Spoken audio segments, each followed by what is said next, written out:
In the summer of 1970, 5-year-old Sophie Harrington stood in the midst of a packed Camden market where the smells of food, the cries of vendors, and the press of the crowd blended together like a living maze. Just a few dozen seconds later, when her mother turned her back, Sophie vanished. No scream, no struggle, no one certain they had seen anything. Police searched every alley, every bus stop, every meter along Regent's Canal, but there was no body, no clear suspect, only a case that gradually grew cold over the years. The investigation was shelved, then forgotten, leaving a name hanging in the system for more than half a century, along with the haunting question, how could a child disappear completely in broad daylight? Then, many decades later, when old files were reopened, a small detail that seemed meaningless began to shake the entire story that everyone had believed for 54 years.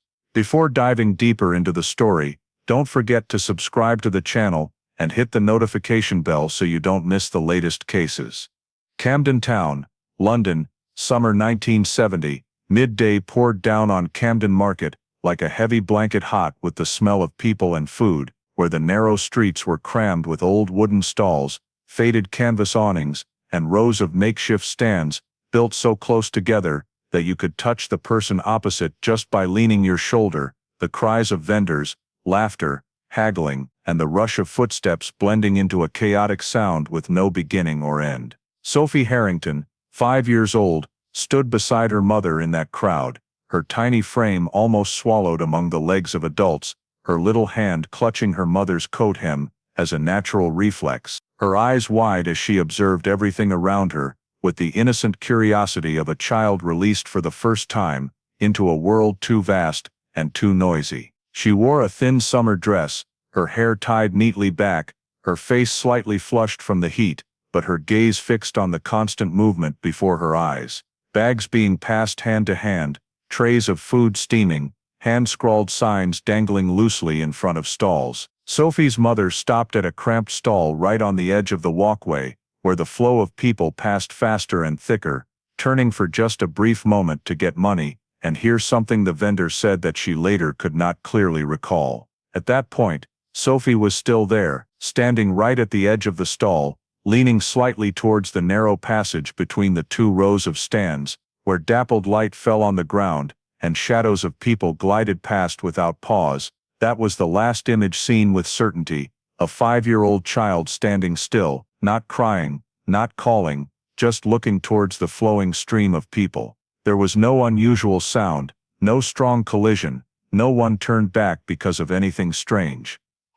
Camden Market continued to operate like a machine accustomed to swallowing every tiny detail within it. Just a few dozen seconds later, when Sophie's mother turned back, habitually calling her daughter's name in a normal voice, the empty space where Sophie had stood appeared chillingly and unbelievably vacant. The first call received no answer, the second was louder, more urgent, and then came hurried steps pushing through the crowd, eyes scanning quickly over every unfamiliar face, every passage, every gap between stalls. Sophie's mother bent down to look under the wooden tables, leaned close to ask the vendors, called her daughter's name until her voice was hoarse, while all around, the vendors' cries continued, shoppers laughed and talked. No one paused long enough to realize that in this crowd, a child had just vanished. Time began to stretch in a distorted way, each minute passing heavy as hours, heartbeat racing to the point of breathlessness, and the thought that Sophie might be just a few meters away, hidden behind a body or a tarp, made the fear sharp and paralyzing. Camden Market, which moments ago had been full of color and sound, now became only a strange maze, where the name Sophie was repeated in the crowd like a hopeless plea. When there was no stall left unasked, no passage left unchecked, when the panic could no longer be contained, Sophie's family left the market in a state of silent chaos, heading straight to Camden Police Station to report her missing, carrying a simple but unacceptable truth. In the midday summer of 1970, in just a few dozen seconds at Camden Market, 5-year-old Sophie Harrington was no longer there. Less than an hour after Sophie Harrington's family entered Camden Police Station with panicked faces and trembling voices, the Metropolitan Police immediately activated the Missing Child Protocol, an emergency procedure used only in the most serious cases, when the victim is a child, and the disappearance occurs in a crowded public space. There was no hesitation or prolonged debate. The file was opened that same afternoon, because in child missing cases, every passing minute is critical. Camden Market, which just hours earlier had been a familiar noisy market for Londoners, was immediately cordoned off as the center of the entire investigation, and all operational activities revolved around one single question: how had Sophie Harrington left that place? The duty investigator did not begin with emotional guesses, but by fixing the three foundational points of every missing person file: last seen, last known position, and last known direction. Where Sophie was last seen, exactly where she was standing, and which way her body or eyes were facing in the moment her mother turned away. Those seemingly trivial details were repeated, written on the board, cross-checked, because even a small error in these 3 points could derail the entire search direction from the start. That same evening, the scene commander decided to divide the force into 3 independent teams, working in parallel to avoid wasting precious time. The witness team returned to Camden Market, while the area was still not fully cleared, approaching every vendor, every shopper who had been present during the time Sophie vanished, recording statements while memories were still fresh, before they became mixed with rumors and speculation. The terrain team began creating a detailed map of the entire area, not just Camden Market, but also the surrounding escape routes, narrow alleys, staircases, paths leading to Regent's Canal, nearby bus stops, visual blind spots where a child could be taken without drawing attention. The third team, more sensitive and discreet, was tasked with screening individuals who had regular contact with children in the Camden area, permanent market workers, long-term residents nearby, and those previously noted for suspicious behavior, but without sufficient evidence for criminal charges. While the teams split to work, the lead investigator sat with Sophie's family to lock in the last seen point based on the only intact account: the image of Sophie standing at the edge of the stall, close to the narrow passage, unusually silent, not crying, not calling her mother, just looking towards the flowing crowd. That very silence made the investigators unable to rule out the possibility that Sophie had been approached smoothly, without violence or struggle large enough to attract notice. When the first statements from Camden Market were sent back to the station, one detail quickly emerged and changed the atmosphere in the meeting room. 3 key witnesses, a vendor standing opposite the stall where Sophie vanished, a shopper a few meters away, and another vendor at the head of the narrow passage, all confirmed seeing Sophie in very close time frames, but none agreed on the exact moment Sophie left their sight. The first said the child was still there when a group of shoppers pushed through. The second believed Sophie was no longer in position before the mother turned back, while the third vaguely recalled seeing a child resembling Sophie walking towards the end of the passage, but could not confirm whether it was before or after the mother turned away. This discrepancy was not just a matter of human memory, but created a dangerous blur in the timeline, where no one could confirm when or in which direction Sophie disappeared. For the investigators, this was an early sign that the case might not be an ordinary instance of a child getting lost in a crowd. If Sophie had wandered off alone, in the tight and crowded space of Camden Market, at least one of the 3 witnesses at such close range would have seen her moving continuously. The fact that all 3 retained only fragmented memories suggested a more worrying possibility. Sophie may have been approached by an adult, who bent down to speak to her, then led or carried her away in a way that blended perfectly into the chaotic movement of the market. As night fell over Camden town, the market map was covered in red and blue pen marks, hypothetical arrows and overlapping timelines, and in the police temporary office, a realization gradually formed, not yet written as a conclusion, but clear enough to dictate the entire subsequent search. Sophie Harrington had not simply disappeared, but very likely left Camden Market in a deliberate manner, in a time frame short enough that no one had time to notice what was happening.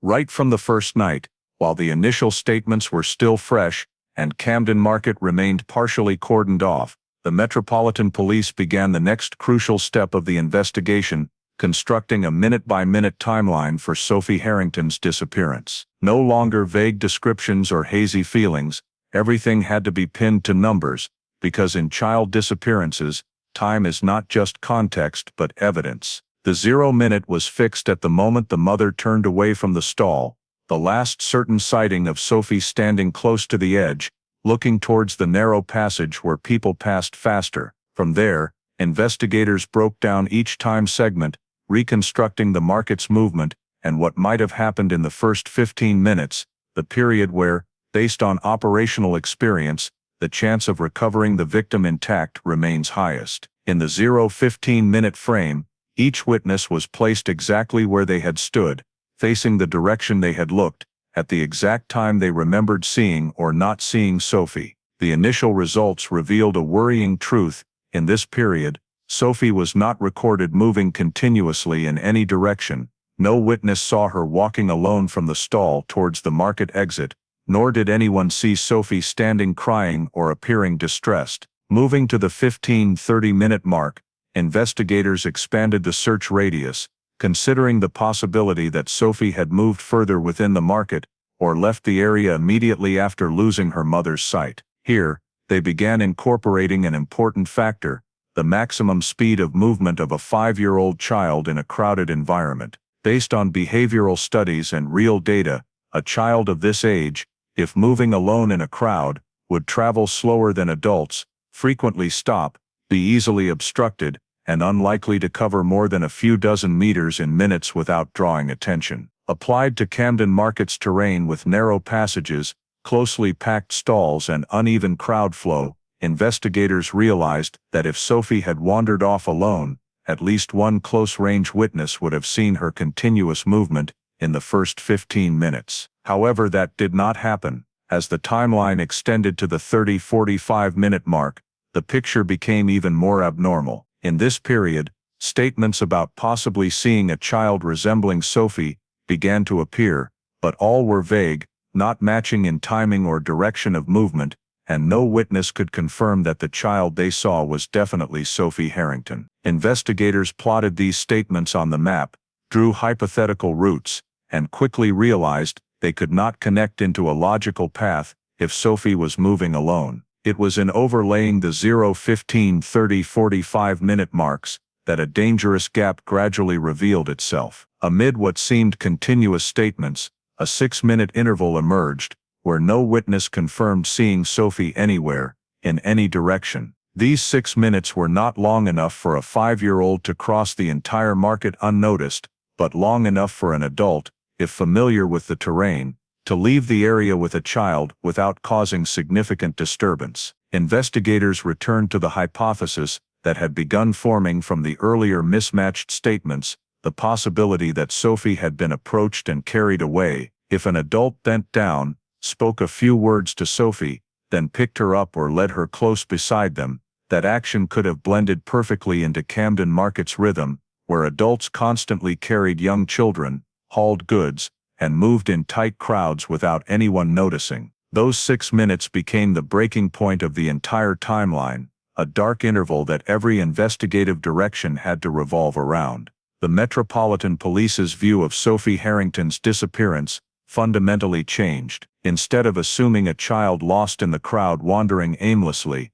they had to confront a colder, more dangerous scenario. Sophie may have left Camden Market not on her own feet, but in someone else's arms, in a time frame short enough that no one had time to notice anything unusual. When the timeline was completed, with the 6 minutes circled in red at the center, investigators understood that it was not just a time gap, but the key that could determine the entire direction of the investigation from this point onward. Once the 6-minute gap was fixed on the timeline, the Metropolitan Police had to leave the desk and take the entire question into the field. If Sophie Harrington had truly left Camden Market in such a short time without anyone noticing, the answer lay not in statements, but in the very space where she vanished. The terrain team was tasked with reconstructing Camden Market exactly as it existed in the summer of 1970, not on a flat map but through actual footsteps, every viewpoint, every blind spot that human eyes could miss as the crowd moved constantly. Investigators walked the exact route Sophie and her mother had taken, stopped at the stall edge, looked towards the narrow passage where she was last seen, then let the crowd carry them as a normal midday at Camden would. After just a few minutes of observation, one thing became clear: Camden Market, though noisy and chaotic, was not random. It was interwoven with side passages, gaps, and branching routes that, with one correct step, separated you from the main flow. The narrow alleys behind the stall rows were marked first. These were not paths for visitors, but familiar routes for vendors and locals, where crates, trolleys, and waste were moved at day's end. To strangers, these alleys looked dark, narrow, and unremarkable, but to locals, they were efficient shortcuts to exit the market in just a few steps. Investigators realized that if an adult carrying a child turned into these paths, the action would not attract attention, as to others it was just a normal part of the daily rhythm here. From those alleys, the network of paths continued to open, leading to the small streets surrounding Camden town, where the atmosphere was far quieter, and where an adult appearing with a child carried no unusual signs. The small bridges and crossings over Regent's Canal were quickly brought into the next analysis. These were familiar connections for residents on both sides of the canal, but largely unnoticed by most visitors. Investigators stood on the bridges at different times, observing the passing crowd, and noted that the sight of an adult carrying a young child across was commonplace, not enough to make anyone pause for more than a second. Regent's Canal, with its paths running along the water, sections hidden behind trees, and sharp bends, emerged not as a danger point, but as a discreet movement corridor, where turning in the right direction allowed departure from Camden Market without returning to busy main roads. The surrounding bus stops were also carefully marked, especially those just behind corners or next to side exits. In 1970, buses were the main public transport, and an adult boarding with a child aroused no suspicion. Investigators calculated walking distances from Sophie's last sighted position to each stop, compared them with the 6-minute timeline, and realized that if taking the correct route without hesitation, reaching a stop and leaving the area was entirely feasible. When all these escape routes were overlaid, Camden Market no longer appeared as a chaotic, undirected maze, but as an orderly system where fast and discreet exit routes existed parallel to the crowded front flow. This contrast led investigators to an unavoidable conclusion: the ability to leave Camden Market in minutes without notice was not available to everyone. A first-time visitor would easily be slowed, misdirected, or have to stop to orient themselves, while someone familiar with Camden town, living or working there long enough, could move instinctively, knowing exactly where to turn, what to avoid, and which route was fastest. 6 minutes, when placed on the detailed terrain map, was no longer a vague number, but a time frame that fitted precisely with those choices. This forced the investigation direction to shift quietly, but decisively. Sophie Harrington's disappearance was not the result of random chaos in a crowded market, but very likely the action of someone who understood Camden like their own breath, confident enough to take a child from the busiest place without leaving a single suspicious moment behind. The search entered its second phase immediately after the escape routes around Camden Market were marked out, and the search radius was expanded according to the new logic, no longer assuming Sophie Harrington had wandered off alone in the crowd, but rather a child who had been taken out of the market along a specific route. Search teams were deployed along the identified branching paths from the terrain analysis, from the alleys behind the stalls to the sections leading to Regent's Canal and nearby bus stops. Everything proceeded urgently but controlled, every square meter checked in sequence, every hidden spot illuminated by torchlight as dusk began to fall. It was during this directed sweep that the first discovery appeared, not in the center of the market where Sophie vanished, but at a position far enough away to immediately cause the investigators to pause and re-examine the entire initial hypothesis. A small child's item was found at the edge of the search radius, near a path leading away from the crowded area, lying neatly beside a low wall, not trampled, not tossed among rubbish, as if it had fallen there and been left behind. The item held no material value, but carried particular weight in any child disappearance, as it was tied to the victim's habits and most recent presence. The investigator did not rush to conclusions, but immediately cordoned off the small area around the discovery site, recorded the exact coordinates, photographed the scene, and cross-referenced it with the previously constructed terrain map. The first question raised was not, "Is this Sophie's?" but "How could this item end up here?" When comparing the distance from the stall edge where Sophie was last seen to the location of the item, the investigators realized a key point. This distance, in the crowded conditions of Camden Market, at midday, far exceeded a 5-year-old child's ability to travel alone in the short time available. Even if Sophie tried to move quickly, she would still have to stop, dodge adults, be obstructed by stalls and the flow of people, and that would almost certainly have drawn someone's attention. But no witness remembered seeing Sophie moving continuously in this direction. No one recalled seeing a 5-year-old child alone appearing in that area. The item's position became difficult to explain if assuming Sophie had got lost and wandered randomly. The investigators reset the timeline, overlaid the discovery location onto the 6-minute gap, and realized that if Sophie had been carried or led along one of the identified escape routes, the item falling at that spot was entirely logical. It lay right on a fast exit route, close enough not to attract notice, but far enough that it could not be considered the result of random wandering. This analysis was quickly incorporated into the interim report,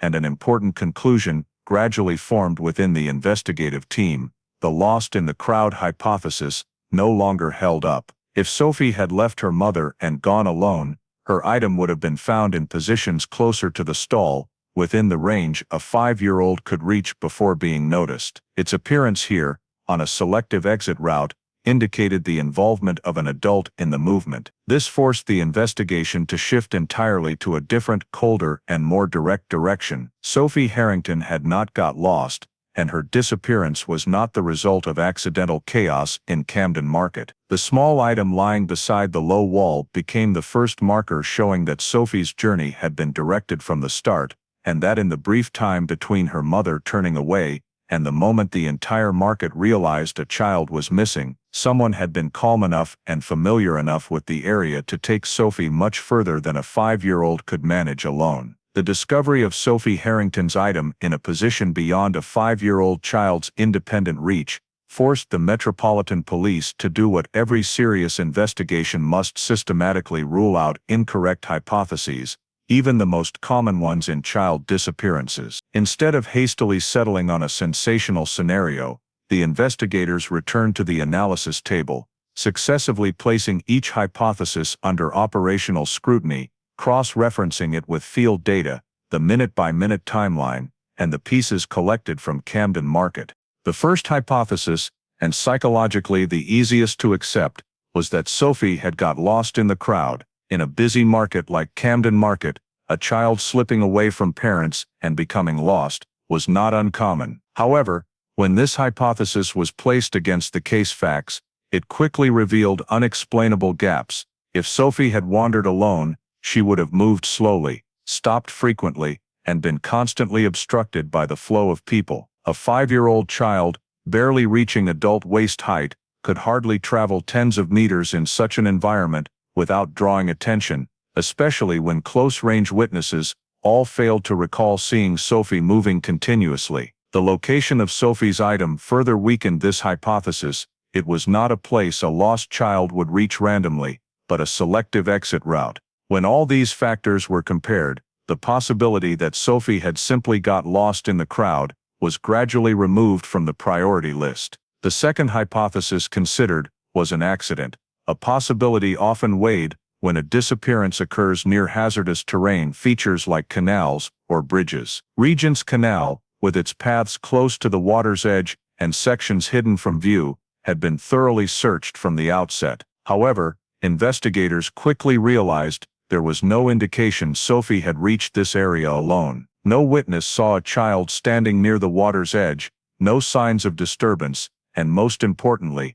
the distance from Sophie's last sighted position to potential accident sites exceeded her independent movement capability in the short time. Moreover, if an accident had occurred, it would almost certainly have left at least an indirect sign, a cry, reactions from those nearby, or a chain of events someone would recall. The absolute silence enveloping the time of Sophie's disappearance did not fit an accident scenario. After detailed analysis of the terrain, crowd flow, and environmental factors, this hypothesis was also eliminated from the main investigative direction. The third hypothesis, more sophisticated and elusive, was that Sophie had willingly followed a stranger. In many child disappearances, the perpetrator approaches the victim with words, enticement, or friendliness, causing the child to leave voluntarily, without force. In theory, this fitted the unusual silence at the moment Sophie vanished. However, when investigators compared this hypothesis to the actual data,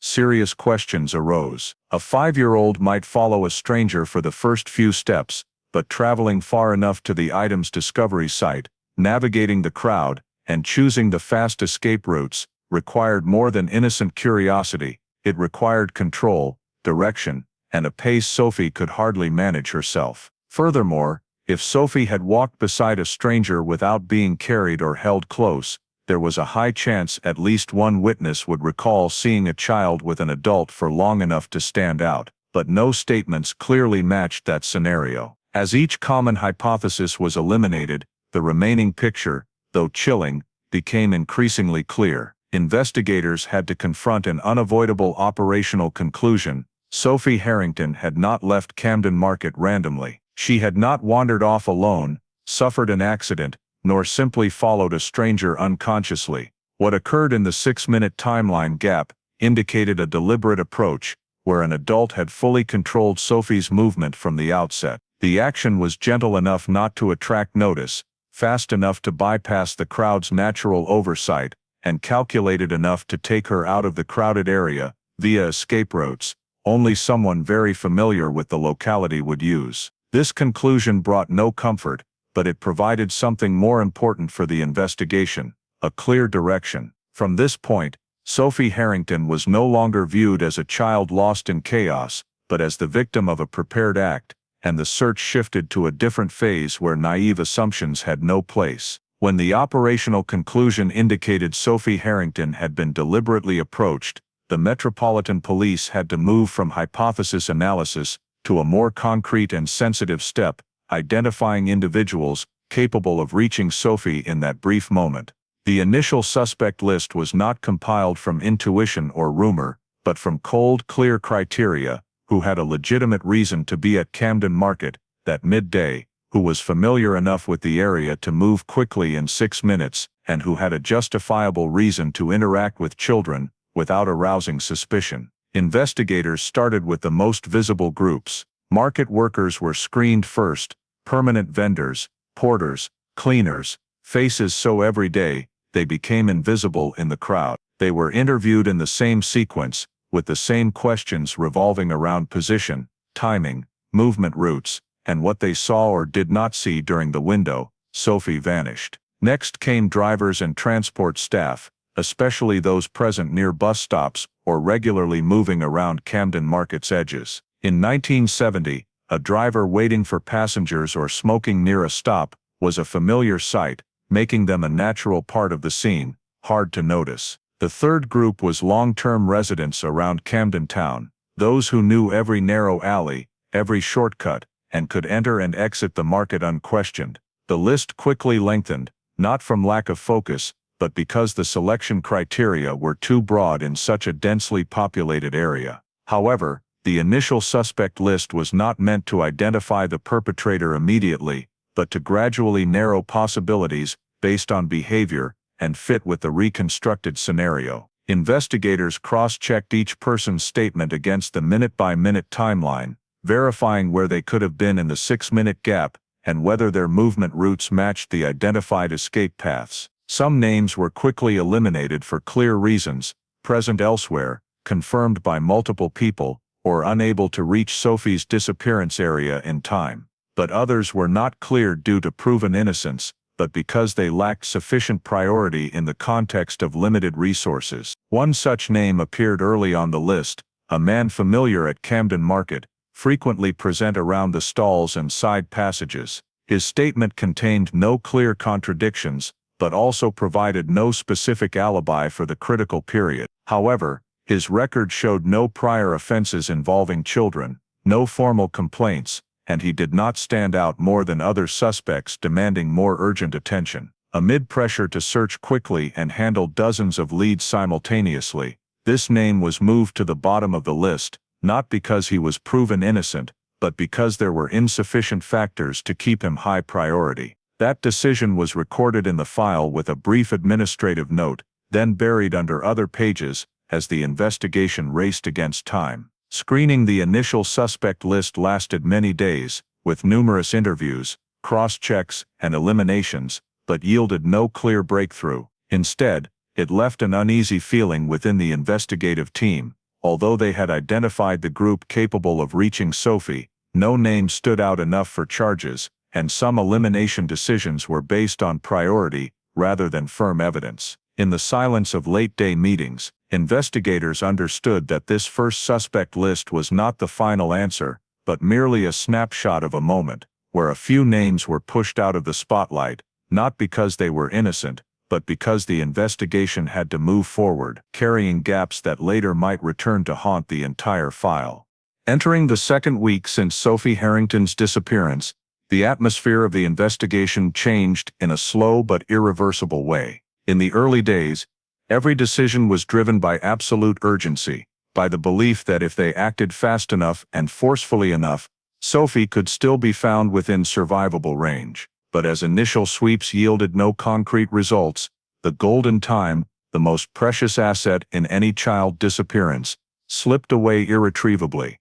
Each hour without new information reduced the chance of accurately reconstructing what happened in that fateful 6-minute gap. Camden Market, once cordoned off and tightly controlled, gradually returned to its normal rhythm. Stalls reopened, narrow passages filled again with passers-by, and walls once marked for distance measurements were now obscured by new tarps and advertising signs. The market's return to normality, though unintentional, altered the scene irreversibly. Fragile traces, if they had existed, were erased by footsteps, by moved goods, and by time. At Camden Police Station, the timeline board still hung on the walls, with the 0, 15, 30, 45-minute marks circled, but few new arrows were added. Investigators continued recalling witnesses, yet responses began to shift. Human memory, never a precise storage tool, gradually became influenced by rumors, repeated questions, and the teller's own desire to remember correctly. Some witnesses said less, some grew uncertain, and others frankly admitted they could no longer distinguish what they had seen firsthand from what they later heard from others. Media and community pressure, intense in the first week, also began to wane as no new developments emerged for updates. Interest did not vanish entirely, but it no longer sustained the initial resource level. Other incidents arose, other files demanded attention, and the investigative team had to reallocate time. Internally, an uncomfortable feeling took hold. The investigation was slowing, not from lack of effort, but from lack of new material to propel it forward. Priority decisions made in the first week, including removing some suspects from the main list as not sufficiently urgent, now became hard to reverse. Without fresh evidence, revisiting old directions meant admitting time and resources had been misallocated, something no one was willing to do amid mounting workload pressure. The scene, in the legal sense, no longer existed. Camden Market was now merely a documented location in the file, no longer a place yielding further evidence. Each passing day widened the gap between the present and Sophie's disappearance, reducing the ability to uncover small details that might once have made a difference. Though the investigation continued on paper, with reports, meetings, and reminders that the file was never closed, its rhythm had markedly changed. It was no longer a frantic race, but a heavy process where every advance required more effort than before, yet yielded less result. In the late evenings at the police station, under fluorescent lights shining on thick case files, investigators understood that Sophie Harrington was approaching the most dangerous threshold of a disappearance, the point where time was no longer an ally, and each additional day of delay made the path back to the truth ever more remote. In early 1971, when no new leads emerged, and every proactive investigative direction had been exhausted to its limit, the Sophie Harrington file was officially transferred to cold case status. This decision was not announced publicly. There was no special notification to the family beyond the familiar phrases about the file remaining open and being reviewed if new information arises. In reality, it meant the case left the top priority list, was placed in storage with hundreds of others, awaiting some unpredictable variable in the future. Throughout the early years of the 1970s, Camden town continued to change. The market expanded, pathways were altered, and those present on that summer midday in 1970 gradually left or no longer clearly remembered what they had seen. The Sophie file was reviewed periodically as per procedure, but each time it was opened, investigators faced the same familiar set of documents: the 6-minute timeline, the terrain map of escape routes, the suspect list without incriminating evidence, and nothing more. Some old statements were re-examined with greater caution, because without new leads, investigators had to ask whether anything had been misjudged from the outset. It was during this review process that a statement from the first week of the investigation resurfaced, not because it was new, but because it had once been marked unreliable and nearly disregarded. The statement came from a witness standing at the edge of Camden Market, who said they had seen an adult carrying a small child leaving the market via a side path, but was unsure if it was Sophie and could not pinpoint the exact time. In 1970, this statement was deemed vague, lacking detail, and inconsistent with other statements focused on the market's central area. It was quickly set aside for not fully matching the timeline then and because the witness could not provide further specific identifying information. Amid the pressure to handle dozens of leads simultaneously, dismissing an uncertain statement was considered reasonable. But as the file entered cold case status, that very vagueness caused some investigators to linger longer. They realized that this statement, though imprecise in detail, fitted disturbingly well with the picture later reconstructed: the 6-minute gap, the possibility of being carried away, and leaving Camden Market via side paths only locals would use. When overlaying this statement on the analyzed terrain map, the route described by the witness matched one of the fast escape paths identified later, something not given due attention at the initial time. However, throughout 1971, 1980, this realization was not strong enough to trigger a new investigation. The file still lacked the decisive element: no specific name, no clear description of the adult with the child, and no additional physical evidence to bolster the statement. Instead, the unreliable statement was retained as a marginal note, an unverified possibility, lying dormant in the thickening file over the years. Sophie's family continued living in a limbo between hope and despair, while administratively, the case followed the familiar orbit of cold cases, periodically reviewed, mentioned in summary reports, but rarely receiving real resources to advance further. The 1970s passed with major societal and police force changes, but the Sophie Harrington file remained almost stagnant. Only one thing persisted quietly within it: a statement once deemed unreliable, lying silent among the pages, awaiting a different time, when the context changed, and someone patient enough looked back at the entire story, not through the eyes of the chaotic early days, but with the clarity of time.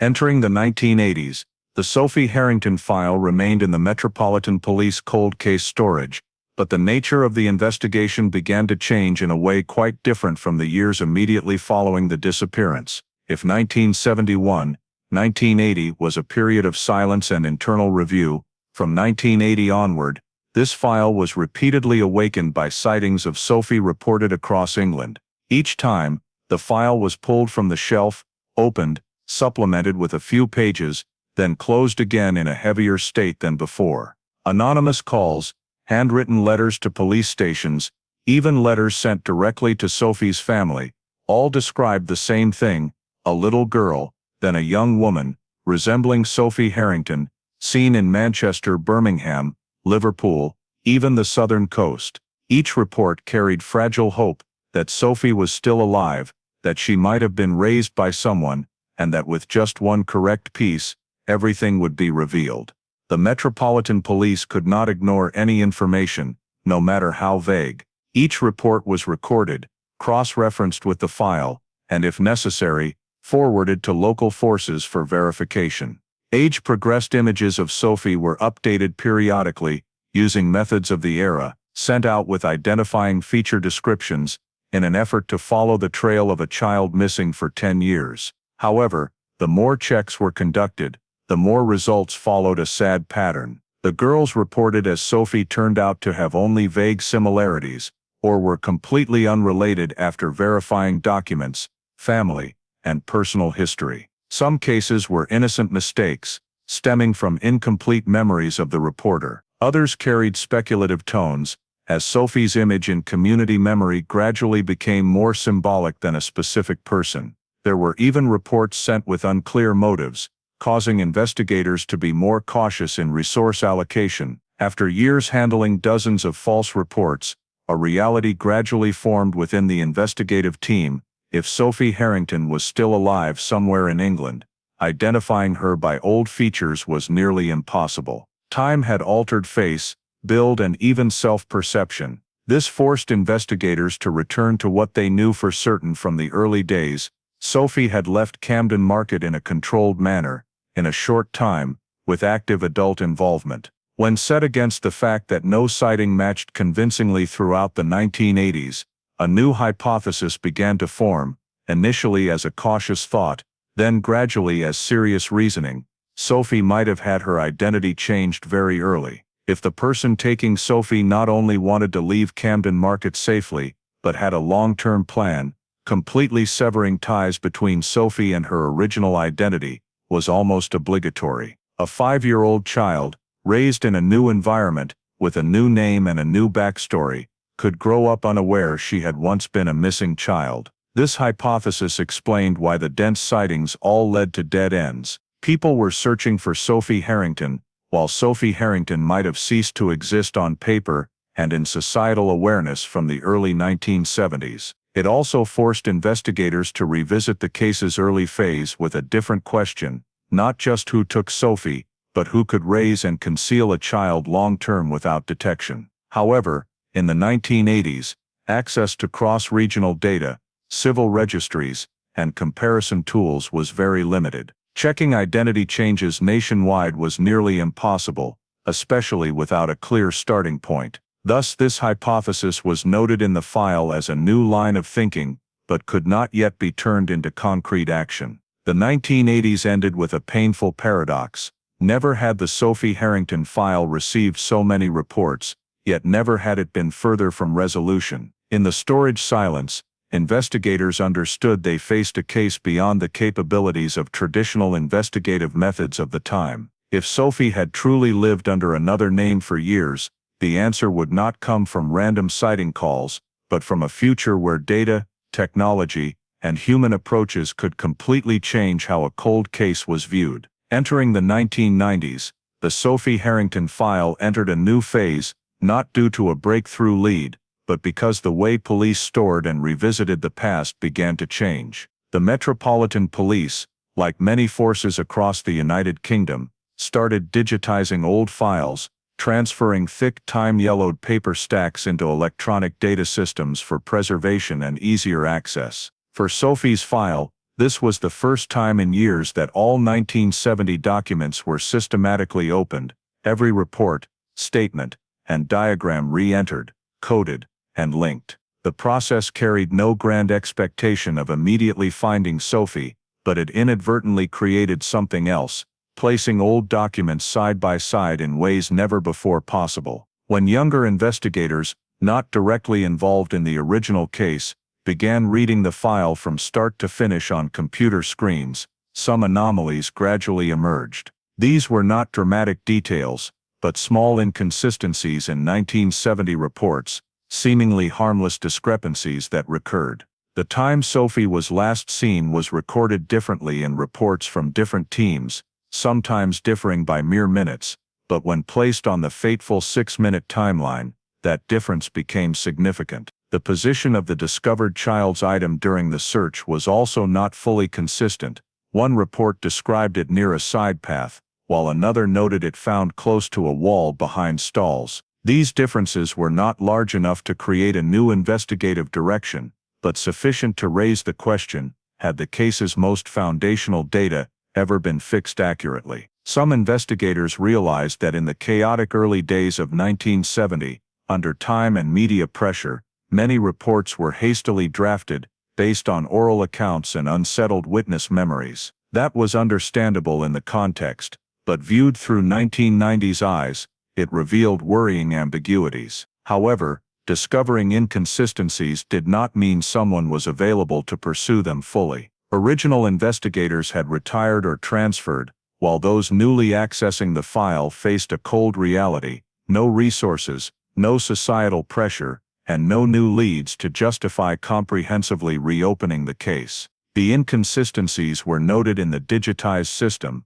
flagged for further review when conditions allow, then quietly remained there. The 1990s was also a period when cold cases increased rapidly, each file with its own issues needing resolution. In that context, Sophie Harrington became a familiar but distant name, a case known more as a symbol of a missing child than an ongoing investigation. Digitization made information more accessible, but it also exposed a paradox: the more data, the harder to find someone responsible for pursuing it thoroughly. The 1970 report inconsistencies were neither dismissed nor deeply explored. No one had time to return to Camden Market, cross-checking every small detail against a terrain change too much. No one was assigned to wonder whether the 6-minute gap could be interpreted differently if one initial time marker was misrecorded. Sophie's file continued technical updates, but investigationally, it remained nearly stagnant. By the late 1990s, when computer systems held re-entered data from the past, Sophie Harrington existed within them, only as a series of reports, maps and notes, nothing more. The recognized inconsistencies led to no specific action, and thus, the file entered the new millennium in the familiar state of a cold case, better preserved than ever, but lacking a person determined enough to follow those tiny discrepancies to their end, where the truth might be obscured, not by malice, but by the accumulation of time and prolonged delay across investigative generations. Entering the early years of the 21st century, the Sophie Harrington file was pulled from dormancy, not by a new witness, but because DNA began changing how cold cases were viewed. Across England, decades-old seemingly dead-end cases were reopened, thanks to tiny biological traces once considered meaningless. The Metropolitan Police was no exception. Sophie's file was reviewed again with a more specific and pragmatic question than ever: was there any retained evidence capable of yielding DNA? But as soon as that question was posed, a harsh limitation emerged. The disappearance occurred in 1970, in a crowded public space, and at that time, there were no procedures for collecting biological evidence, as later developed. No clothing sealed to standard, no hair or tissue samples preserved, and what remained was mainly reports, diagrams and human memory. The discovery of the child's item during the old search had great operational significance, but scientifically, it was not handled to allow DNA preservation. When early 21st century investigators reviewed the evidence catalog, the list appeared heartbreakingly empty. There were names, descriptions, but nothing suitable for testing. The effort to apply new technology thus fell into a half-measure state. Potential existed, but the foundation was absent. Nevertheless, the evidence review did not stop at inventorying the known. While cross-referencing the digitized file with physical storage, a small but unusual detail appeared: an old evidence bag, with faded labeling, and transferred between storages multiple times, was not in Sophie Harrington's file position. Initially, it was thought to belong to another case from the era, as old labeling lacked uniform standards, and the location was abbreviated. It took days of cross-checking before an investigator realized the external bag description strangely matched the 1970 search report in Sophie's file. However, the match was not clear enough for immediate conclusion. The evidence bag had been misfiled under another case for decades, and no one could confirm it belonged to Sophie's or a similar detail file. When the bag was opened for inspection, preservation conditions caused hesitation. Time, humidity, and multiple moves had degraded the contents, making DNA recovery fragile. Still, This evidence bag's existence created unease within the investigative team. If truly related to Sophie, then for years a slim opportunity had been missed due to administrative error. Investigators weighed long before proposing testing, as it required resources and budget for a no longer prioritized file. Ultimately, the decision was cautious: note the evidence bag as a possibility, but not proceed with testing until further grounds. Throughout the 2 decades from 2000 to 2020, the Sophie Harrington file existed in a liminal state. Technology had advanced far, but this case lacked precisely what technology needed to be effective. Periodic cold case reviews each hit the same wall: no standard biological evidence. Sophie's family was informed of general scientific progress, but no specific news sparked clear hope. Meanwhile, the misfiled evidence bag remained in storage, with an added new note tag, like an unanswered question. It was not certain enough to become the key, but too suspicious to be entirely ignored. As 2020 arrived, the Sophie Harrington file had passed half a century, carrying all a cold case could accumulate: faded memories, incomplete decisions, and opportunities slipped away not from lack of goodwill, but because timing had never aligned with truth. And then, just when many believed this file would remain forever in storage, another change of the era began to open, quietly, but decisively, preparing for the turning point no one in 1970 could have imagined. In 2024, the Sophie Harrington file was reopened, not because of a sensational external discovery, but due to a seemingly purely administrative internal decision. The Metropolitan Police established a new cold case team, consisting of investigators who had never participated in this case, carrying no old memories or assumptions, and tasked with reading the entire file from the beginning, as if it were a recent incident. Without pressure to quickly reach conclusions, without media awaiting statements,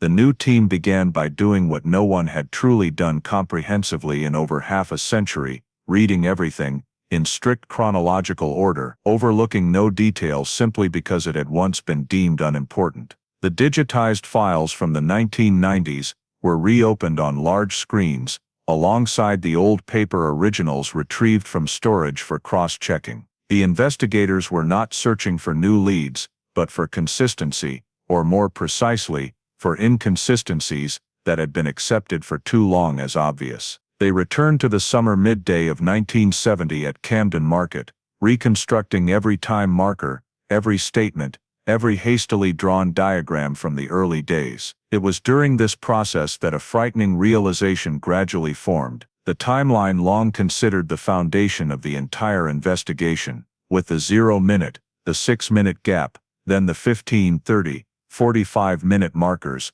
was not fixed as firmly as everyone had believed. The investigators discovered that the initial time markers had been pieced together from different reports, compiled by different teams, at different times, with inconsistent recording methods. One statement recorded Sophie last seen at around midday, another at near early afternoon, and when these figures were converted into specific minute-by-minute times, they had been rounded, inferred, and combined to create what seemed a seamless timeline. The 6-minute gap, which had dominated every hypothesis for decades, had actually been created by forcing unsynchronized statements into an assumed single time frame. When the new cold case team separated each statement from the old timeline and placed them independently, a different truth emerged. There was a possibility that Sophie had left her mother's site earlier or later than the accepted 0-minute, and the actual gap could be longer, or distributed entirely differently.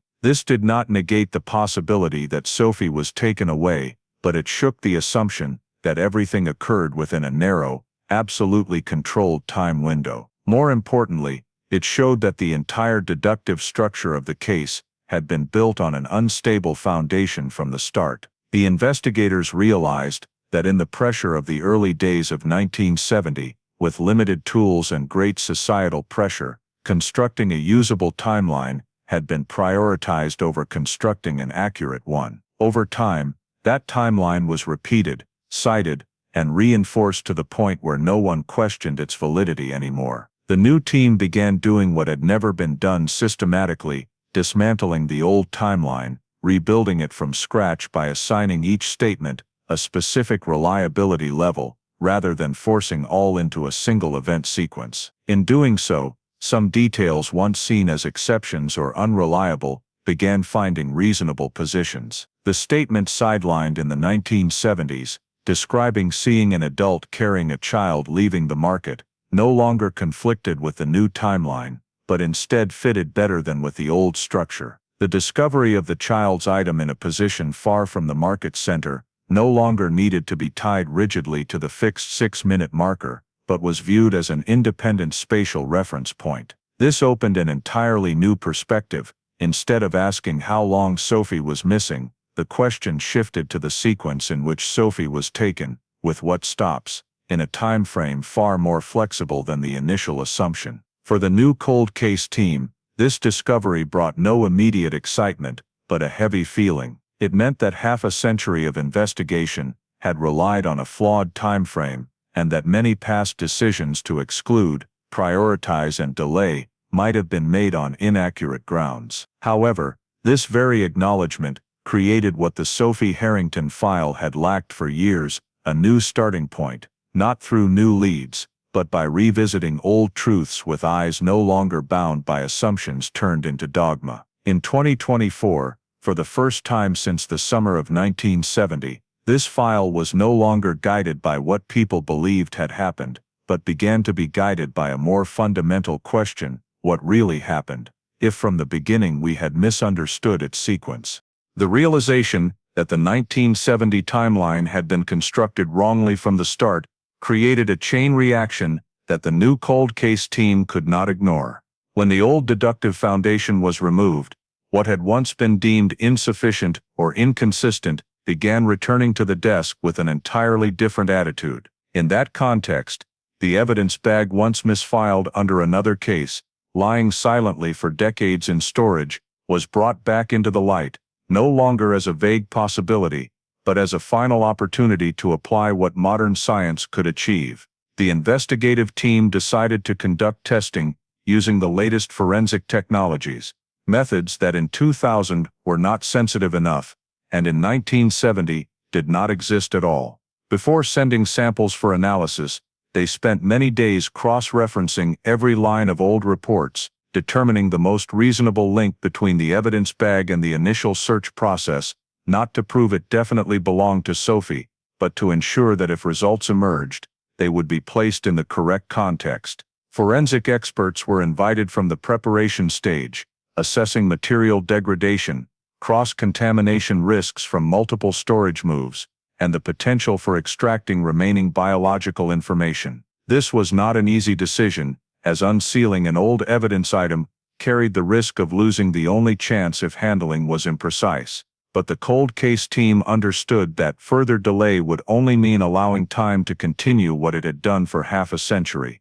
erasing everything. When the testing process began, no one on the team expected a clear result. What they hoped for most was an undeniable trace, however small, enough to prove this file still had potential to advance. New analytical technology allowed extraction of tiny biological traces, pieces of information once considered unexploitable from old materials. Samples were processed under strictly controlled conditions, each step recorded and cross-checked to rule out error risks. When preliminary results were returned, they did not provide a name or point to a location, but carried far greater significance.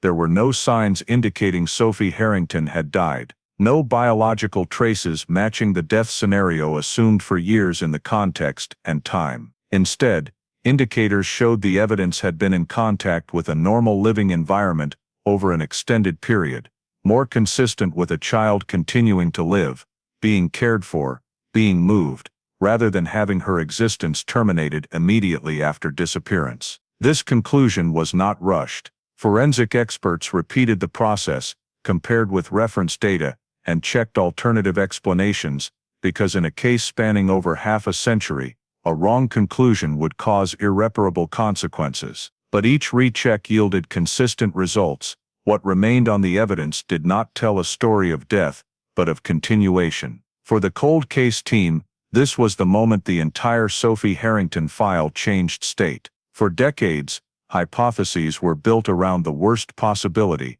as that was the only way to explain the prolonged silence. Now, science forced them to confront a different possibility, difficult to accept in its own way.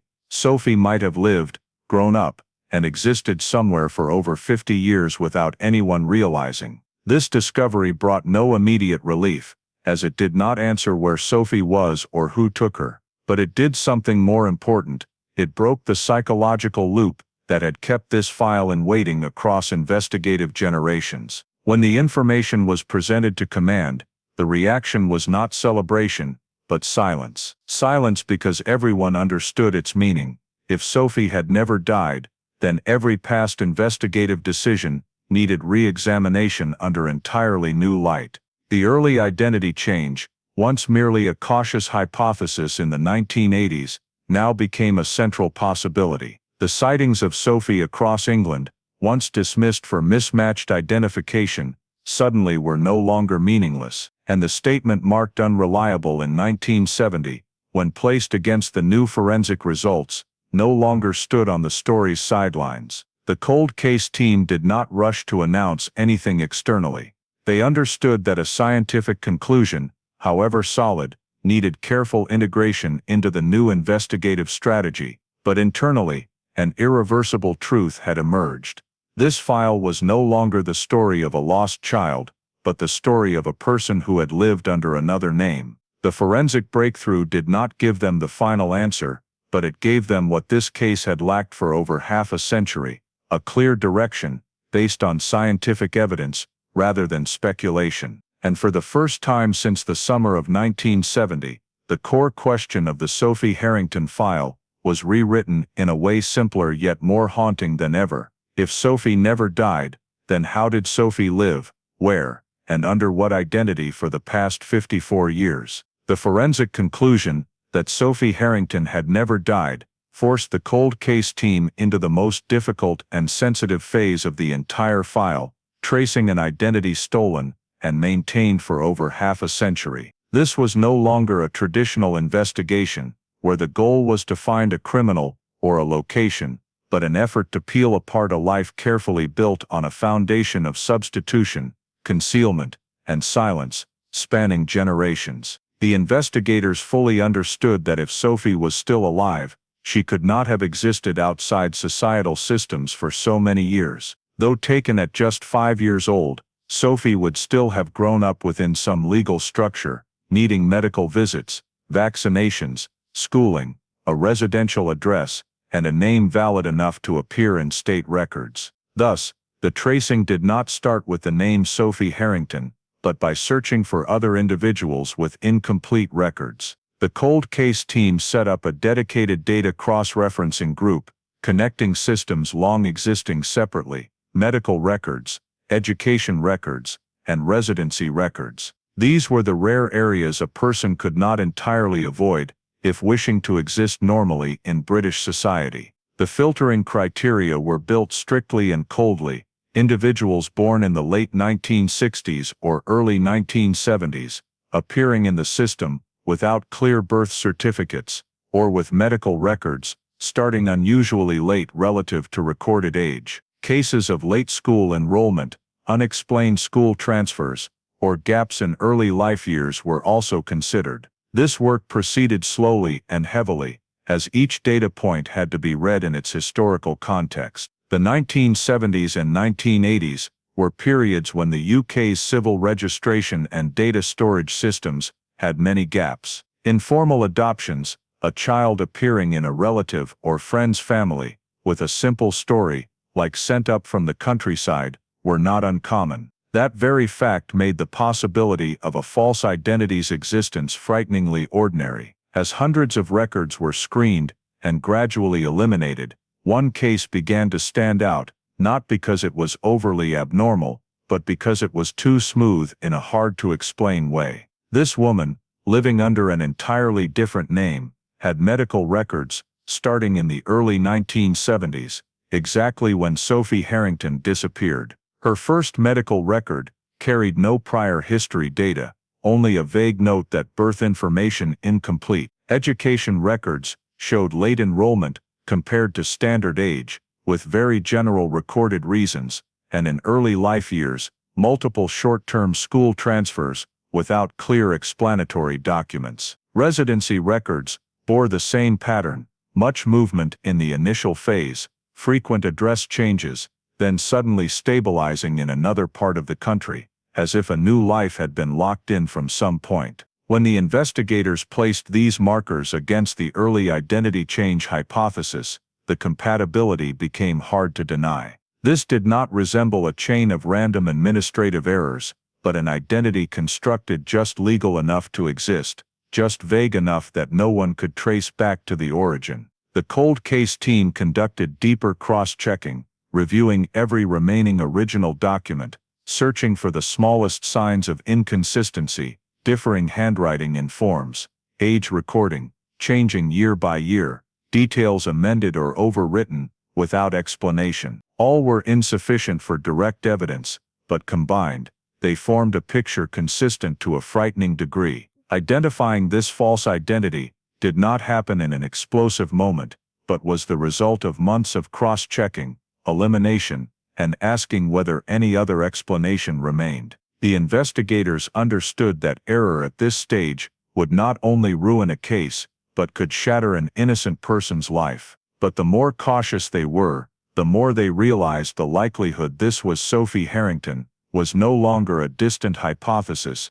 but a central possibility needing verification. What chilled the cold case team was not that a false identity could exist for over 50 years, but that it had existed unchallenged by any system. Each agency saw only a small part of the picture and accepted it as valid, because no one had reason to doubt. When the entire life was placed on the analysis table as a continuous flow, the seemingly harmless gaps revealed their true nature. The investigative team understood they stood on the fragile boundary between illuminating truth and causing an irreversible shock to the person bearing that identity. If this woman truly was Sophie Harrington, confirming it would not only close a cold case spanning over half a century, but force a person to confront the reality that the entire memories, name and identity, believed true might not have belonged to her from the start. But precisely at this moment, the cold case team understood they no longer had the right to turn back. When a false identity had been determined to exist, the question was no longer whether to continue, but how to continue in the most humane way possible. The investigation, from here, was not only aimed at decoding the past, but also had to prepare for the consequences of truth when placed in the hands of a person who had lived over 50 years under another name, and might never have suspected she was the child who disappeared from Camden Market in the summer of 1970. When the false identity had been narrowed down to a level sufficiently certain to proceed, the cold case team entered the most difficult phase, not only operationally, but also ethically, approaching a person who might be Sophie Harrington, but who had lived for over 50 years without knowing she was the victim of a disappearance.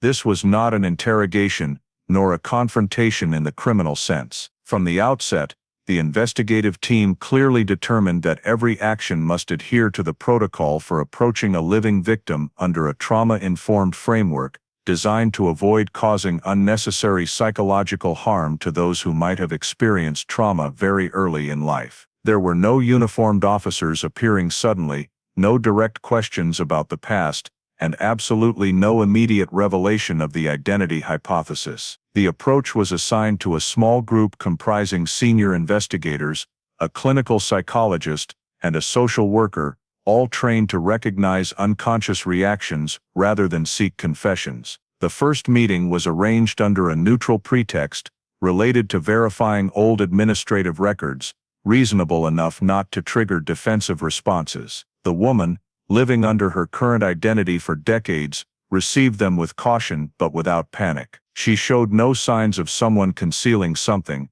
nor did she appear familiar with the Sophie Harrington story. That very fact made the investigative team even more cautious, because if this truly was Sophie, it was highly likely she had grown up without ever being told the truth, and all childhood memories had been overlaid by a different narrative. The initial questions revolved only around very general life milestones: early childhood, house moves, feelings about family, when young. No question required her to recall a specific event, as traumatized memory often does not exist in coherent narrative form. Instead, the experts observed how she reacted to details casually mentioned: crowded markets, noise, food smells, tight spaces, and it was in those seemingly meaningless moments that something began to emerge. When the psychologist described a hypothetical situation of getting lost in a crowd at a very young age, this woman had an almost immediate reflex: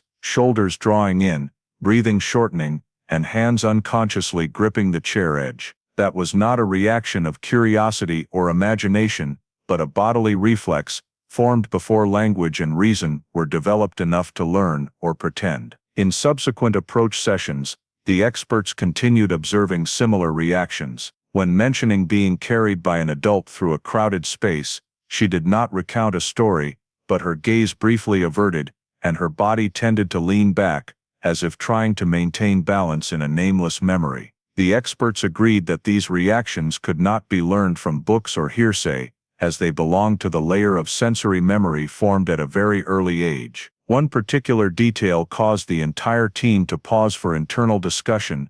When asked about earliest memories, she said she always had a feeling of starting life late, that before a certain age, everything was just fragmented pieces without clear images. This is a common description among those who experience childhood identity disruption, where the brain is forced to restructure memory to adapt to an imposed new narrative. The cold case team did not rush to conclusions, but they understood they were standing very close to a living and fragile truth. The approach was spaced according to protocol, with each session independently psychologically assessed to ensure no cumulative harm. Only when the experts agreed that the woman had sufficient psychological foundation to receive information did the investigative team begin gently revealing the possibility that certain historical records might relate directly to her. The reaction was not panic, but a prolonged silence, followed by a simple yet heavy question: "Do you mean I'm not the person I thought I was?" No answer was given immediately,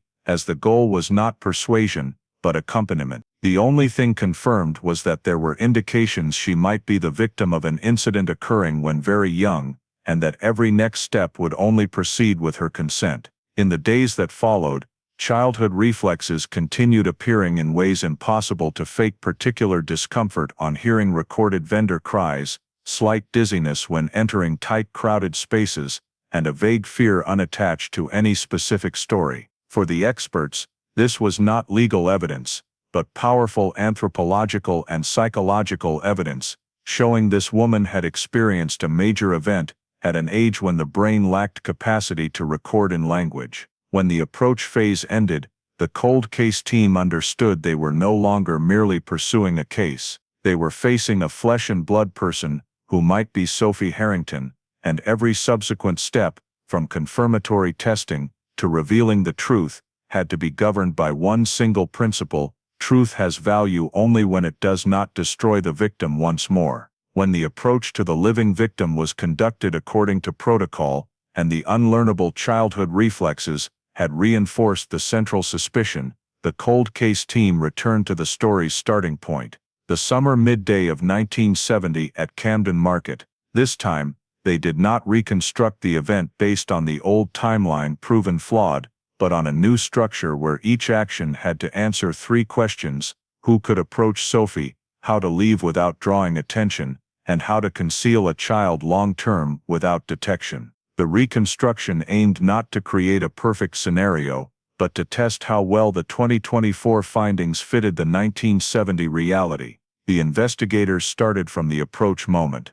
Camden Market then was a place where adults frequently carried young children, led them by the hand through crowds, an image familiar enough that no one noticed. The person approaching Sophie most likely used no violence or complex enticement, but fabricated familiarity, bending down to eye level, calling her name or asking a simple question, creating a sense of safety in the decisive few seconds. For a 5-year-old, just a brief moment of trust was enough to allow an adult to take her hand or carry her without resistance. From there, the leading away process was reconstructed based on prior terrain analysis. This person did not go against the crowd flow, did not hesitate or pause, but chose a familiar side path, turning into an alley behind stalls where the crowd thinned after just a few steps. Carrying a child through a crowded space drew no attention, and once off the market's main axis, everything became quiet enough that Sophie's complete disappearance generated no warning signals. The investigative team repositioned the discovered child's item in this context, and found it chillingly fitting, the item falling during rapid movement, not trampled, lying exactly on the shortest exit route. From there, concealment began. There were no signs Sophie was taken far immediately that day. The most effective early concealment was not total disappearance, but blending into another family setting, where a new child's presence raised no suspicion. The cold case team cross-referenced the early identity change hypothesis with early 1970s social reality, and realized that a child appearing in a family, introduced as a distant relative or informal adoptee, could occur without strict procedures. Concealment required no high sophistication, but prolonged silence, and a story consistent enough that no one asked questions. In reconstructing this action chain, one detail emerged clearer than ever acknowledged in the past: the likelihood that more than one person knew the truth. A single individual could take Sophie from Camden Market, but raising, concealing, and maintaining a false identity for years was nearly impossible without support, or at least acquiescence, from a second person. The investigative team examined markers in the identified false identity file, early life house moves, school changes, vague medical record notes. These details suggested another person, possibly a partner, relative or household member, who knew or at least accepted the child's origin story without questioning. Not through confession, but through prolonged silent action. The existence of multiple knowing individuals explained why the false identity endured decades. When a story is told by two people together, it becomes more believable to the outside world. The cold case team also revisited the 1970 statement marked unreliable, describing seeing an adult carrying a child leaving the market. When placed against the possibility of more than one involved, this detail no longer stood alone. It became the starting point of a minimally organized action chain, sufficient to remove Sophie from societal view without needing a criminal network or complex plan. Reconstructing the 1970 crime brought no sense of triumph. On the contrary, it exposed the frightening ordinariness of evil. Not a public violent act, but a series of small choices, shielded by everyday normality. One approach, one correct turn, a story repeated long enough, and the silence of at least two people created a void lasting over half a century. When this picture was complete, the cold case team understood they not only had to face confirming Sophie Harrington's identity, but also prepare for another equally harsh phase, determining criminal responsibility in a crime shared directly or indirectly by multiple people, where the boundary between perpetrator and silent knower became fragile, but could not be ignored. When the picture of the 1970 crime had been fully reconstructed, from the moment Sophie Harrington was approached at Camden Market to her identity being concealed for over half a century, the cold case team understood they had reached the final boundary between investigation and legal action. Arrest was no longer an abstract possibility, but the inevitable, albeit delayed, step of a system that had taken 54 years to gather the necessary pieces. Before any move was made, the entire file was transferred to an in-depth legal review phase. Senior prosecutors joined from the start, reading not just summary reports, but every old minute, every marginal note, every overlooked timeline discrepancy. They posed the strictest questions to the investigative team: whether a chain of circumstantial evidence, though consistent, was strong enough to hold someone criminally accountable after over half a century. The answer came not from a single piece of evidence, but from the convergence of 54 years of data, where each small piece alone might be insufficient, but together left no reasonable innocent explanation. Prosecutors examined each element: ability to approach Sophie in a crowded space without notice, exit route fitting Camden terrain, old evidence tested with new technology, forensic conclusion that Sophie never died, chain of medical education and residency records, showing an identity constructed very early,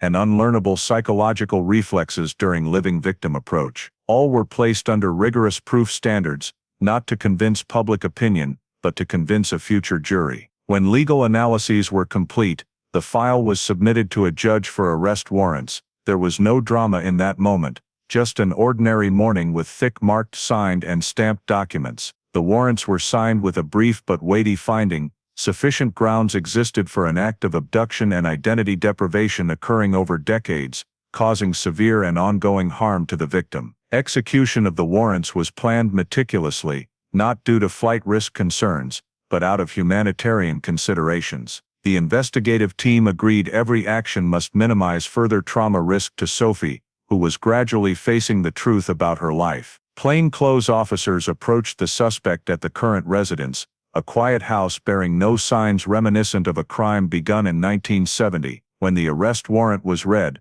there was no shouting or violent resistance. The suspect stood silent for a few seconds, gaze showing neither complete surprise nor hasty denial. That silence, according to those present, carried the weight of a story kept secret too long. During the warranted search, each item was carefully recorded: old family papers, photographs across life stages, small details reflecting a child raised in a family structure different from her true origin. No new smoking gun evidence was found, as the file was already strong beforehand. The search was mainly corroborative, further solidifying the picture reconstructed throughout 2024. After the suspect was taken away, information about the arrest was not immediately released. Prosecutors and police agreed absolute priority was protecting the victim, avoiding Sophie facing media pressure while still psychologically fragile. Only when initial procedures were complete was a brief statement issued, confirming a cold case spanning over half a century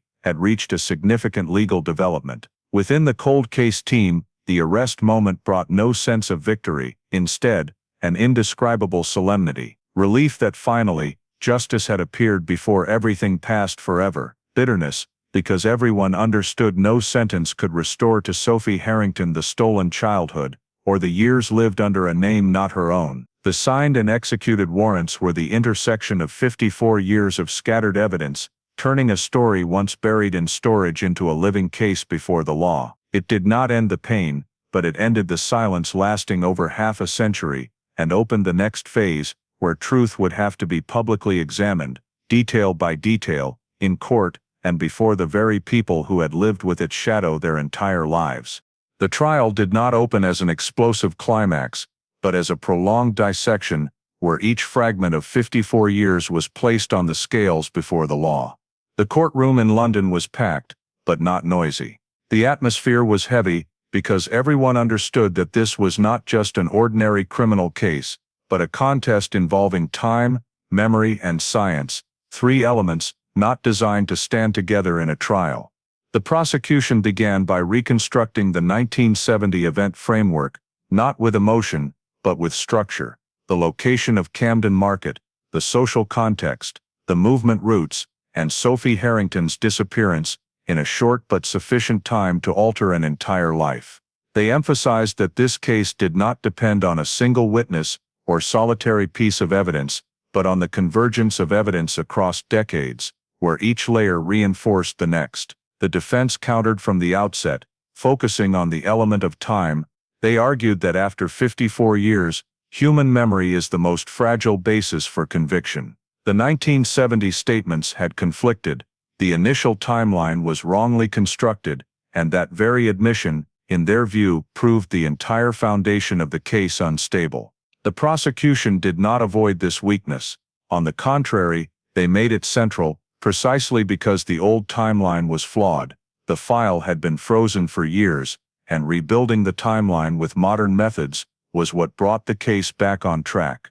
The debate revolved around the key question: whether an abduction could be proven without a body, without a traditional crime scene, and when the victim was alive, but lacked clear narrative memory of the initial event.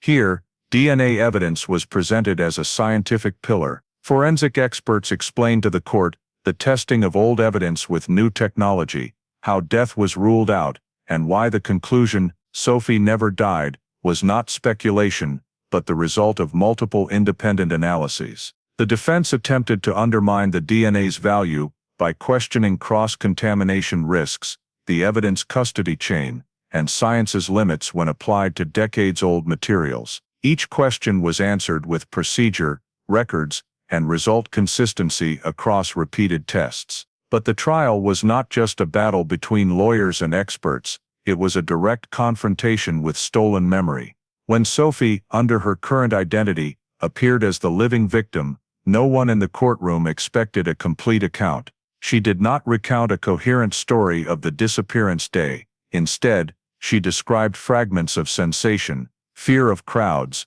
bodily reflexes when carried, the feeling of life starting late that she had carried since childhood. The defense immediately rebutted, arguing that sensations cannot replace events. The prosecution responded with a cautious but sharp argument: sensory memory was not the sole evidence, but a piece fitting the entire evidential structure already built. The trial moved to its most tense phase when an old witness was called, at a point when both sides thought all elements had been presented. This person had been a 1970 witness, whose statement was then marked unreliable and sidelined in the initial investigation. For decades, he had not returned or contacted police, until the case reopened and his name appeared in the reconstructed file. In court, he did not offer a new story, but reaffirmed what he had said from the start.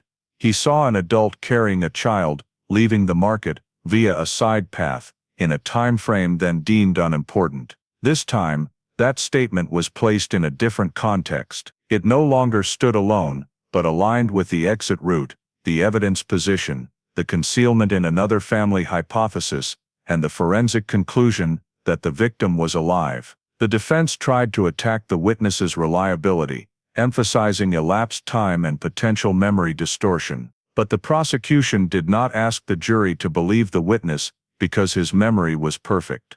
They asked belief because that statement fitted all other data, and because he had said the same thing from 1970 to now. The debate lasted many days, revolving around the fragile boundary between reasonable doubt and proven truth. Lawyers argued whether maintaining a false identity constituted an ongoing crime, and whether those who knew the truth but remained silent bore criminal responsibility. Each question forced the court to confront an uncomfortable reality. The law is built for crimes occurring in short time frames, not for offenses spanning a lifetime. When the arguments concluded, the courtroom sank into a particular silence. There was no sense of victory for either side, only the tension of awaiting a verdict that could satisfy no one completely. For Sophie, the trial held no meaning of revenge or closing the past. It was the first time her story was placed before society under its true name. For the justice system, it was a test of keeping pace with time, of whether justice could arrive late yet retain meaning. And as the jury retired to deliberate, everyone understood that whatever the verdict, this trial had achieved one irreversible thing: it forced the 54-year silence to yield to truth, dissected publicly, layer by layer, under the light of the law. The sentencing day arrived after weeks of tense arguments, but without the familiar suspense of ordinary criminal trials. The courtroom was so silent that the sound of turning pages could be heard as the jury returned to their seats. None of them looked directly at the defendant or victim for too long. Everyone understood that no verdict here could fully repair what had happened, only name it correctly. The judge began by summarizing the core points the jury had to weigh: Sophie Harrington's 1970 disappearance, the chain of approach leading away and concealment, maintaining a false identity for over half a century, and the ongoing impact of that conduct on the victim. The voice was even, without emotion, but each sentence carried the weight of 54 years of silence, just broken. When the foreperson stood to read the verdict, the room held its breath. The court declared the defendant guilty on charges of child abduction and prolonged identity deprivation, based on the convergence of historical, forensic, and time-validated evidence. There were no cheers, no outbursts. The defendant bowed their head, as if prepared for this moment long ago. For Sophie, hearing the verdict was not immediate release. She did not cry, nor appear relieved. According to the accompanying psychologist, this was a common reaction in prolonged trauma victims, truth arrives not as a shock, but as belated confirmation of what the body always knew. The judge continued sentencing, emphasizing that this was not a crime erased by time, but conduct causing ongoing harm, extending day by day in the victim's life. The sentence was imposed within legal allowances, not to punish public emotion, but to affirm criminal responsibility for a crime that had not ceased until truth was exposed. In the final remarks, the judge clarified that this case did not judge one individual alone, but set an important legal precedent: time cannot shelter acts violating human identity and dignity. When the trial ended, the Sophie Harrington file was officially closed with a status it had lacked for decades: solved. From a dusty storage document, the case became a recorded judgment in the justice system. But closing the file did not mean ending all aftermath. Outside the courtroom, media maintained distance as court requested, statements were limited, no familiar pursuit questions. Sophie left quietly, not as a victory symbol, but as a person just restored the right to name her past correctly. For the cold case team, the verdict was a moment both fulfilled and haunting.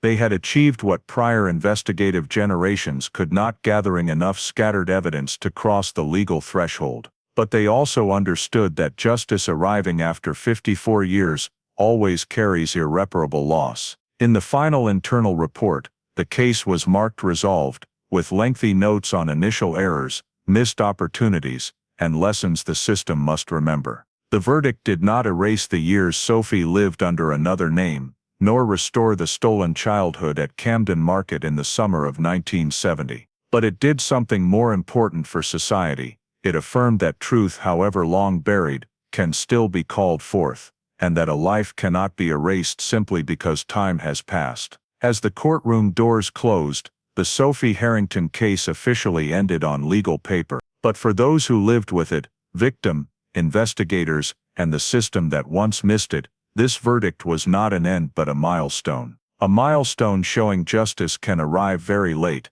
but when it does, it is no longer an abstract promise, but a concrete act, recording that truth has finally been spoken, and placed where it belongs in history.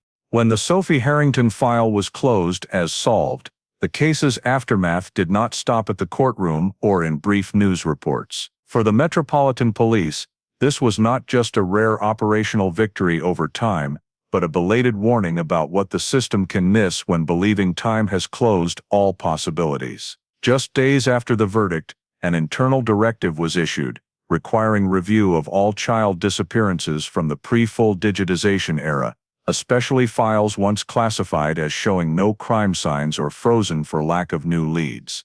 This was not symbolic. The Sophie case showed that a cold case can lie dormant for decades, not because truth is absent, but because truth is locked in initial flawed assumptions.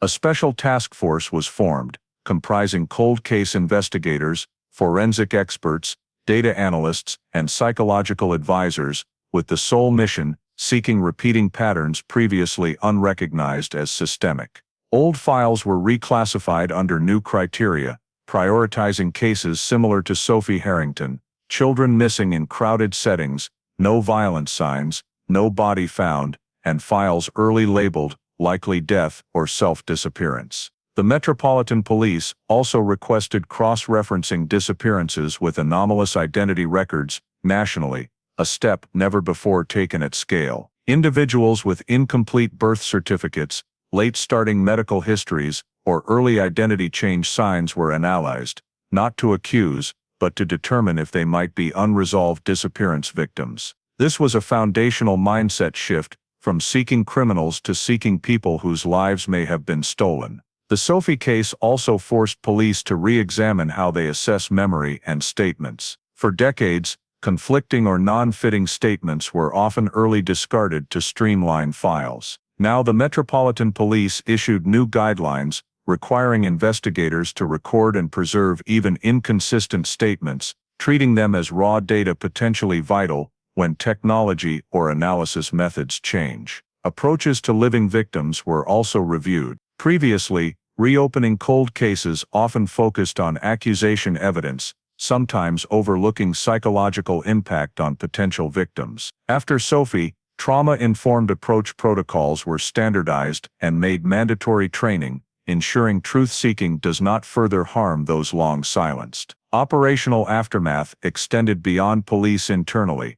Prosecutors and judges joined post-case reviews, discussing law application to decades-spanning crimes. Sophie became a textbook example in legal workshops on time not erasing criminal responsibility when harm continues, especially in identity deprivation cases. For the UK cold case investigative community, this case created an irreversible shift. Files once deemed hopeless were revisited differently.